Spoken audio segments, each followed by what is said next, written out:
الحمد لله كفى والصلاة والسلام على من اصطفى. قال الله تعالى بعد أعوذ بالله من الشيطان الرجيم كانوا لا يتناهون عن منكر يفعلون لبئس ما كانوا يفعلون. صدق الله العظيم. قرآن پاک میں اللہ کا ارشاد ہے بنی اسرائیل پر لعنت بھیجی گئی. حضرت داؤد اور حضرت عیسیٰ ابن مریم کی سنا وجہ اس کی قرآن نے بیان کی. ذالک بما عصوا وکانوا یعتدون. وہ گناہ کرتے تھے، حد سے آگے بڑھتے تھے، اور یہ خطا بھی ان کی بیان کی کہ گناہ ہوتے ہوئے دیکھتے تھے مگر روک ٹوک نہیں کرتے تھے، اور یہ بہت ہی برا عمل تھا جو وہ کرتے تھے. یہ قرآن پاک کی آیت ہے. حضرت عبداللہ ابن عباس رضی اللہ عنہ اس آیت کی تفسیر میں بیان کرتے ہیں کہ بنی اسرائیل پر حضرت داؤد علیہ السلام پر اترنے والی آسمانی کتاب زبور اس میں لعنت بھیجی گئی.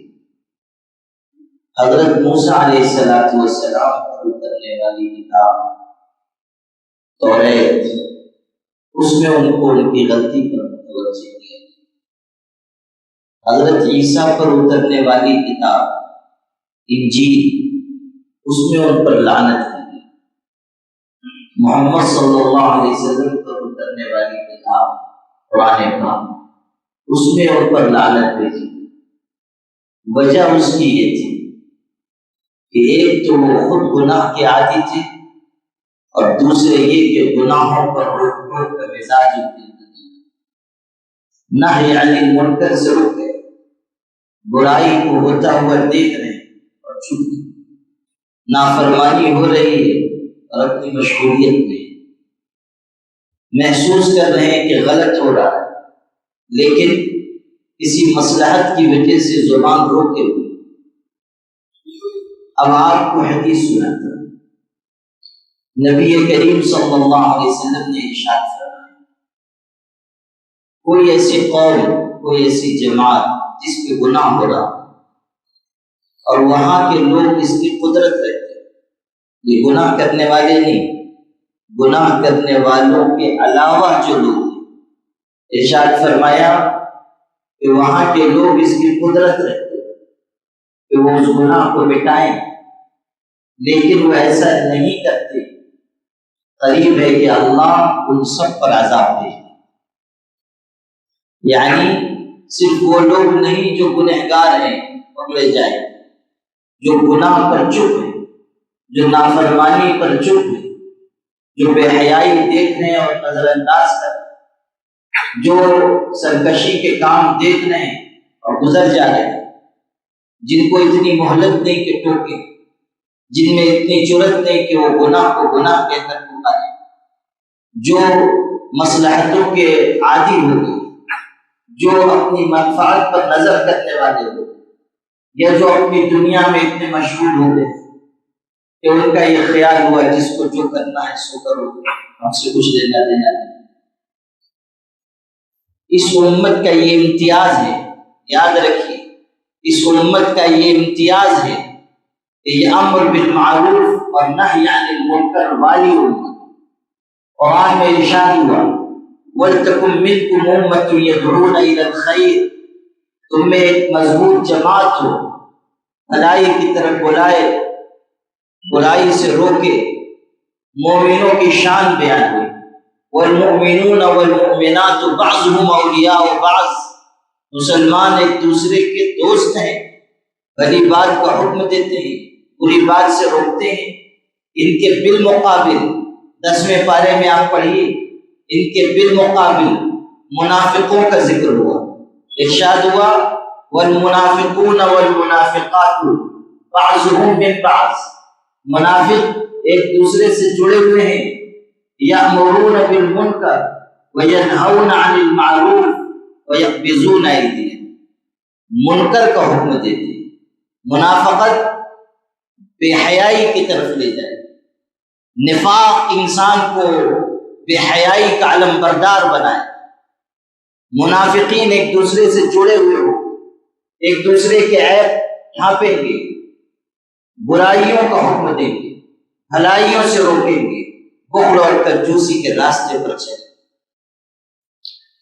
غور کر لیجیے، ایمان کی کسوٹی یہ بیان ہو رہی ہے کہ اگر تم میں ایمان ہے تو تم گناہوں اور نافرمانیوں کے خلاف آواز اٹھاؤ، اور اگر ایمان کی کمی اور کمزوری ہے تو تم اپنی زبان روک لو، یہاں تک کہ خدا نخواستہ وہ وقت آ جائے کہ جب ایمان منافقت سے تبدیل ہو جائے تو حال یہ ہوگا کہ بجائے تم بھلائی کا حکم دینے کے برائی کی طرف بلانے والے بن جاؤ، نافرمانی اور سرکشی کی دعوت دینے والے بن جاؤ، بھلی باتوں سے روکنے والے بن جاؤ۔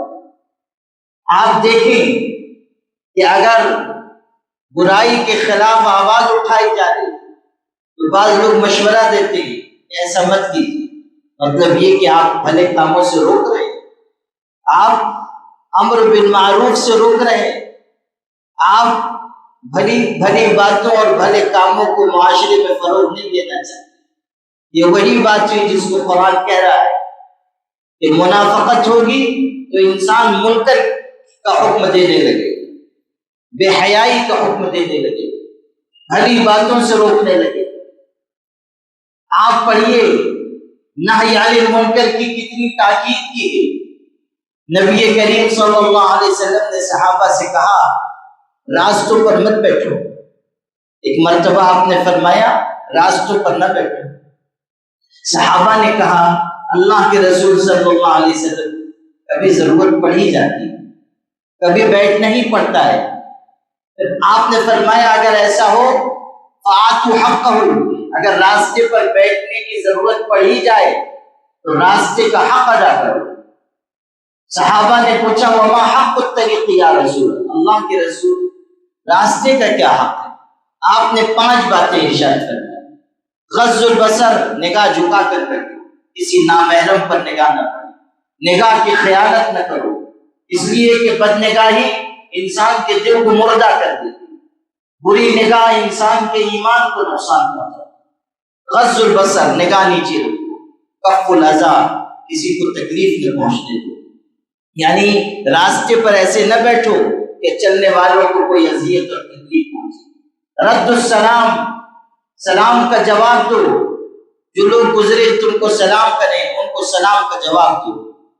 چوتھی چیز فرمائی الامر بالمعروف، بھلی باتوں کا حکم دو۔ اگر راستے پر بیٹھے ہوئے ہو، کوئی آدمی گزر رہا ہے، آپ اس کو نماز کی، ذکر کی، تلاوت کی، اللہ کی بندگی کی دعوت کی۔ والنہی عن المنکر، 5ویں چیز بیان کی، منکر پر روک ٹوک کرو۔ کوئی گناہ دیکھو، کوئی غلطی دیکھو، کوئی برائی دیکھو، کوئی بے حیائی کا کام دیکھو، خاموش نہ رہو، اس پر ٹوکو کہ یہ غلط کام، یہ برائی کا عمل ہے، اس سے رک جاؤ، اس کو چھوڑ دو۔ وہ مومن اچھا مومن نہیں ہے جو اللہ کی نافرمانی کو ہوتا ہوا دیکھتا ہے اور پھر اس کی پیشانی پر شکن تک نہیں آتی۔ آپ نے نہیں پڑھا کہ روایت میں یہ بات ہے، فرشتے کو حکم ہوا کہ جاؤ فلاں بستی کو گناہوں کی وجہ سے الٹ دو۔ فرشتے نے کہا پوری بستی گنہگار ہے مگر اس میں ایک شخص ایسا ہے جو نہایت نیک صالح پرہیزگار ہے، کبھی اس نے نافرمانی کا کوئی کام نہیں کیا، پلک جھپکنے کے برابر کوئی گناہ نہیں کیا، ایسا نیک اور پانسا انسان ہے، کیا اس کو بچا لوں اور بستی کو الٹ دوں؟ ارشاد ہوا اسی سے جا کر شروعات کرو، یعنی پہلے اس پر عذاب نازل کرو پھر بستی پر عذاب نازل کرو۔ اور وجہ اس کی جو آئی ہے حدیث میں وہ کان کھول کر سنیے، اللہ نے جو فرشتے سے کہا وہ سنیے۔ فرمایا لِأَنَّهُ لَمْ يَتَمَعَّرْ وَجْهُهُ عَنْ مَعْصِيَةِ اللَّهِ، ایسا اس لیے کرو کہ یہ نیک اور پارسا تو ہے مگر ہماری نافرمانی دیکھ کر کبھی اس کے چہرے پر، اس کی پیشانی پر شکن تک نہیں آئی۔ خود تو نیک ہے لیکن اس نے نافرمانی اور گناہ کو ہوتا ہوا دیکھا اور اس کو یہ برا محسوس نہیں ہوا کہ میرے اللہ کا حکم ٹوٹ رہا ہے، ایمان کے خلاف کام ہو رہا ہے، ہماری قوم اور ملت کو ڈبویا جا رہا ہے۔ لم یتمعر وجهه عن معصیت اللہ، خدا کی معصیت کی وجہ سے کبھی اس کی پیشانی پر شکن نہیں آئی، اس لیے پہلے اس پر عذاب نازل ہوا، پھر قوم کو جو نافرمان اور گنہگار ہے اس کے اوپر عذاب نازل ہوا۔ آپ غور کریں، کیا ہاتف غیبی آج ہی نہیں پکار رہا ہے کہ ایسے لوگ مسلمانوں کے معاشرے میں ہیں کہ خدا کی نافرمانی پر ان کو کوئی غیرت نہیں ہے، نافرمانی اور بے حیائی کے کاموں کی وجہ سے ان کا دل درد سے لبریز نہیں ہوتا، وہ محسوس کر رہے ہیں کہ ہمارے معاشرے کو بے حیائی اور بد تہذیبی کا درس دیا جا رہا ہے، لیکن وہ لب ساحل خاموش تماشائی بن کر بیٹھے ہوئے ہیں۔ اللہ نے ہمیں زبان دی ہے کہ ہم روکیں، ہمیں قوت دی ہے کہ ہم گناہ کے خلاف آواز اٹھائیں، ہمیں دل دیا ہے جو عیب کو عیب سمجھے، جو غلط کو غلط سمجھے۔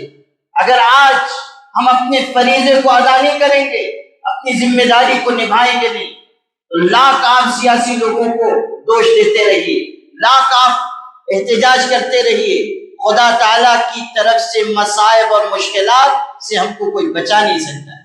اللہ کے عذاب کی گرفت سے کون بچائے گا؟ آپ کہتے رہیے کہ فرقہ پرست طاقتیں ہم کو نشانہ بنا رہی ہیں، آپ کہتے رہیے کہ ظالم حکمراں ہم پر مسلط ہو گئے، آپ کہتے رہیے کہ یہ ہو رہا ہے اور وہ ہو رہا ہے، گرفتاریاں ہو رہی ہیں اور بارش رک رہی ہے اور اللہ کا عذاب کی شکل میں آ رہا ہے اور اس شکل میں آ رہا ہے۔ یاد رکھیے گا، اگر ہمارا اجتماعی ضمیر زندہ نہ ہوا، اگر ہمارا اجتماعی شعور بیدار نہ ہوا، اگر ہم نے مل جل کر گناہوں کے خلاف آواز نہ اٹھائی، اگر ہم نے نافرمانی پر روک ٹوک کا مزاج نہ بنایا، تو اللہ کے عذاب اور گرفت سے کوئی طاقت ہم کو بچا نہیں سکتی۔ کیا نبی کریم صلی اللہ علیہ وسلم نے یہ ارشاد نہیں فرما دیا کہ اگر نافرمانی اور گناہ ہو رہا ہے اور لوگ چپ ہیں تو اللہ تعالیٰ کی طرف سے عام عذاب آئے، خاص عذاب نہیں کہ صرف گنہگاروں کو نشانہ بنا۔ قرآن میں آپ پڑھیں وَاتَّقُوا فِتْنَةً لَا تُصِيبَنَّ الَّذِينَ ظَلَمُوا مِنكُمْ خَاصَّةً، ڈرو اس آزمائش سے جو تمہارے خاص لوگوں کے لیے نہیں ہوگی۔ وَاتَّقُوا فِتْنَةً لَا تُصِيبَنَّ الَّذِينَ ظَلَمُوا مِنكُمْ خَاصَّةً۔ کیا قرآن کی یہ آیت نہیں بتا رہی ہے کہ جب مشکل آئے گی تو خصوصی مشکل نہیں ہوگی، کسی خاص طبقے کے لیے نہیں ہوگی، کسی خاص جماعت کے لیے نہیں ہوگی، کسی خاص طبقے کے لیے نہیں ہوگی، سب پر مصیبت آئے گی، سب پر تکلیف آئے گی، سب پر عذاب آئے گا۔ آپ قرآن میں پڑھیں بنی اسرائیل ہی کی ایک ٹکڑی، ایک جماعت کے بارے میں، یہودیوں کے ایک طبقے کے بارے میں ذکر ہے کہ سمندر کے کنارے آباد تھے، مچھلیوں کا شکار کرتے تھے، سنیچر ان کے لیے مقدس دن تھا، کہا گیا کہ سنیچر کے دن تم شکار نہ کرو، لیکن انہوں نے حیلہ بہانہ کیا۔ تفصیلی واقعہ ہے، وہ ابھی آپ کو سنانے کا موقع نہیں، لیکن اتنا سن لیجیے کہ انہوں نے حیلہ بہانہ کیا، انہوں نے اللہ تعالیٰ کے حکم کو توڑنے کے لیے طرح طرح کی تدبیریں اختیار کی۔ ان میں 3 جماعتیں ہو گئی۔ اس کو سنیے، قرآن ان تینوں جماعتوں کا تذکرہ کرتا ہے۔ اس پوری بستی میں 3 الگ الگ طبقے ہو گئے۔ ایک طبقہ وہ تھا جو مچھلیوں کا شکار کرتا تھا اور اللہ کی نافرمانی کرتا تھا، سنیچر کے دن، اس دن منع تھا شکار۔ دوسرا طبقہ تھا جو ان کو روکتا تھا، ایسا نہ کرو ورنہ اللہ کا عذاب آئے۔ تیسری ایک اور جماعت تھی، وہ جماعت کون تھی؟ قرآن ذکر کر رہا ہے، میں نہیں کہہ رہا ہوں، کوئی مفسر محدث نہیں کہہ رہا ہے، قرآن کہہ رہا ہے۔ ایک تیسرا طبقہ وہ تھا جو گنہگار نہیں تھا، شکار نہیں کرتا تھا، لیکن اس نے روکنے والے لوگوں سے کہا جو نہی عن المنکر کر رہے تھے، جو گناہ سے روک رہے تھے، جو اپنے ساتھیوں کو خیر خواہی کی وجہ سے سمجھا رہے تھے، ان سے اس طبقے نے کہا لِمَ تَعِظُونَ قَوْمًا اللَّهُ مُهْلِكُهُمْ أَوْ مُعَذِّبُهُمْ عَذَابًا شَدِيدًا۔ ارے ایسے لوگوں کو کیوں نصیحت کرتے ہو جو ہلاک ہونے والے ہیں، جو تباہ و برباد ہونے والے ہیں، یہ شکار کر کے خود مصیبت میں پڑ رہے ہیں، کاہے کے لیے ان کے پیچھے پڑے ہوئے ہو؟ کیوں اپنی صلاحیت برباد کر رہے ہو؟ کیوں ان کو روکتے ٹوکتے ہو؟ قرآن ان کے الفاظ بھی نقل کر رہا ہے کہ اس طبقے نے کہا لِمَ تَعِظُونَ قَوْمًا اللَّهُ مُهْلِكُهُمْ أَوْ مُعَذِّبُهُمْ عَذَابًا شَدِيدًا۔ ایسے لوگوں کو کیوں آج نصیحت کر رہے ہو جو سمجھنے والے نہیں، جو باز آنے والے نہیں؟ ان کو ان کے حال پر چھوڑ دو۔ تو اس نہی عن المنکر کرنے والے طبقے نے کہا معذرۃ الی ربہم، ہم اس لیے یہ روک ٹوک کر رہے ہیں تاکہ ہمارے رب کے ہاں عذر ہو کہ اللہ ہمارے بس میں جو تھا وہ ہم نے کر دیا۔ وَلَعَلَّهُمْ يَتَّقُونَ، اور اس لیے کرتے ہیں کہ شاید نصیحت سن کے یہ رک جائیں۔ اگلی بات سن لیجئے کہ جب نافرمانی کے نتیجے میں عذاب آیا تو صرف مچھلی کا شکار کرنے والے، صرف خدا کا حکم توڑنے والے اس عذاب میں مبتلا نہیں ہوئے۔ یہ طبقہ جو روکنے والوں کو روکتا تھا، جو خود اپنے فریضے سے بے خبر تھا، جو برائی کرنے والوں کو ان کے حال پر چھوڑ کر الگ ہو گیا تھا، اس طبقے کے اوپر بھی اللہ کا عذاب آیا۔ اور عذاب کیا تھا؟ قرآن میں آپ پڑھیے کونوا قردۃ خاسئین، اللہ نے کہا تم سب ذلیل بندر ہو جاؤ۔ چنانچہ اس پوری ہزاروں کی جماعت کو بندر کی شکل دے دی گئی اور روتے تھے۔ جب بندر بنا دیے گئے تو روتے تھے، اپنے حال پر افسوس کرتے تھے۔ یہ روکنے والے جب ان سے پوچھتے تھے کیا ہوا تو بولنے کی طاقت تو تھی نہیں، صرف اشاروں سے بتاتے تھے کہ ہم سے بہت بڑا قصور ہو گیا، ہم سے غلطی ہو گئی، ہم نے تمہاری بات نہ مانی، آج یہ حشر ہمارا ہوا۔ 3 دن تک اس حال میں رہے اور پھر 3 دن کے بعد اس پوری جماعت کو ہلاک کر دیا، ہزاروں افراد تباہ کر دیے۔ قرآن میں کیا یہ واقعات اس لیے آئے ہیں کہ ہم آج سننے اور گزر جائیں؟ کیا یہ واقعات اس لیے بیان ہوئے ہیں کہ ہم صرف تفسیر بیان کر دیں اور آپ سن لیں اور ہم اس سے کوئی درس نصیحت اور عبرت حاصل نہ کریں؟ غور کر لیجئے، قرآن بتا رہا ہے کہ اگر تمہارے اندر سے نہی عن المنکر کا مزاج ختم ہوا تو پھر تم کو ہلاکت سے کوئی بچا نہیں سکتا، تباہی اور بربادی سے کوئی تم کو روک نہیں سکتا ہے۔ آج ہمارے شہر کا حال آپ دیکھیں، کیسی کیسی برائیاں عام ہو رہی، کس قدر نافرمانیاں ہو رہی، کیسے کیسے لوگ زناکاری اور بدکاری میں ملوث پائے جا رہے ہیں، کس کس طرح کی وارداتیں ہو رہی، نشہ عام ہو رہا ہے، چھوٹے چھوٹے بچے ہمارے نشے کے عادی بن رہے ہیں، قتل کی وارداتیں ہو رہی ہیں، جرائم اپنی اونچی سطح کو پہنچ رہے ہیں۔ کس طرح ہماری قوم کے نوعمر بچیوں کو فیشن کے نام پر بے حیائی کا دلدادہ اور فریفتہ بنایا جا رہا ہے۔ طوفان ہمارے دروازوں پہ دستک دے رہا ہے، ارتداد کی لہریں ہمارے شہر تک آ چکی ہیں۔ کتنے واقعات ہو چکے جو ہم لوگوں کے علم میں ہیں کہ بچیاں غیر مسلموں کے ساتھ چلی گئی، واقعات کو دبا دیا گیا۔ آپ کس دن کا انتظار کر رہے ہیں؟ کب ہم ان برائیوں کے خلاف اجتماعی آواز بلند کریں گے؟ کب ہم ایک طاقتور آواز بن کر ابھریں گے؟ یاد رکھیے گا، جب تک ہم اپنی اس ذمہ داری کو ادا نہیں کریں گے اللہ تعالیٰ کے فرما بردار بندوں میں ہم شامل نہیں ہو سکتے۔ وآخر دعوانا الحمدللہ۔